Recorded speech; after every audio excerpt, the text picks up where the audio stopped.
Mbuutu y'embuutikizi eno yanjawulo nnyo egenda kutandika misana basibo ne banyabo misana saawa nnyanga abantu bali mu kwekuba wano oli agala aveewo ng'ategedde nti ekyapa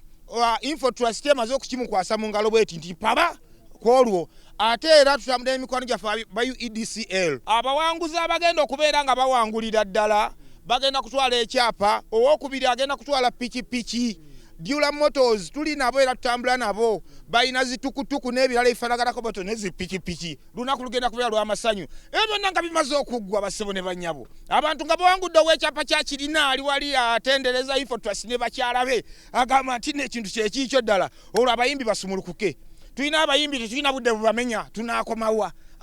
kaakati bwe banaamala okuyimba nga bamaliriza olwo nno Senkulu Mandwa kakonge kakukubo sabasaba nyingirewo kojja muini ngenda kuba endongo akowa yakongo kangodde kamukyala bakubira simu nti serwadde oli wangu gambadde mu mbuutu babinzi jangodda fe tujja kubeerawo mpaka we munaakoya n'olw'ensonga eyo tubayise basebo ne banya mu mbuutu y'embuutikizi olunaku lugenda kubeera lwa Sunday ngenda kuzomeza 13 mujje tubeewo ffenna. Download the app on App Store or Google Play Store now. Vision Digital Experience, the future of media.